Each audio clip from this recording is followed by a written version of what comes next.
this right here, you bunch of prima donna ballerina mother. Welcome everyone, I'm Jordan Sharp. As we head into training camp in just about a week, it is time to take another look at the updated future odds here this NFL offseason. We're on the AFC North right now. We're going to take a look at the defending AFC North champ, the Cincinnati Bengals, who this season come in with a Super Bowl price from Bovada at plus 4,000. Now, pretty adequate price from Bovada. 40 to 1 is not bad odds for these Bengals. However, I'm afraid they could have peaked last year, and they might be due for a regression off of their 11-win season just a year ago. Problem for the Bengals, of course, as we mentioned this offseason, they lost both of their signal callers on offense and defense.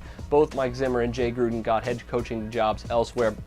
Now with Mike Gunther and Hugh Jackson coming in, I think things might take a little bit of a downturn, especially on offense, which is an area that really concerns me this year with this team. It's really why I don't think this team has Super Bowl aspirations. In fact, they could see only about 8 or 9 win season this season. But their AFC price at plus 1,600, also pretty adequately priced, but with, like I said, with their offensive question marks under Hugh Jackson, I don't know if Andy Dalton's going to thrive in his system like he did at times in Jay Gruden's system. Jackson really likes to run the ball a lot and then throw the ball deep. Andy Dalton's not the greatest passer accuracy-wise with his deep ball, and obviously he has pretty good receiving options, but it's not going to be good enough if his passes are offline more than 50% of the time. So AFC price of plus 1,600, probably still just a little bit out of reach here for the Cincinnati Bengals. And their AFC North price is where they start to be considered a lot more. At plus 200, they're a little bit higher than what they were last season as champions. We cashed them around plus 180, plus 190. However, with a lot of losses on both sides of the football, not only with their coordinators, but Michael Johnson is gone, as is Collins, from one of their best offensive tackles from last season.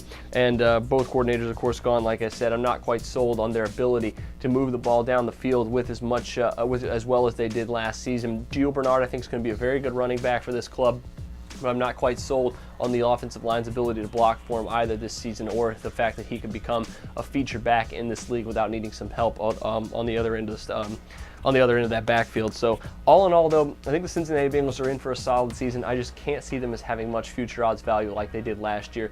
I think they're due for a regression. 11 wins was very high for them last year. I wouldn't be surprised if they only have 9 this year, so not really excited about them as I was last year. But that'll do it for the Bengals. Make sure you check out all my other future odds updates here for the NFL this offseason. But until then, I'm Jordan Sharp, and this has been another edition of the Sharp Pick.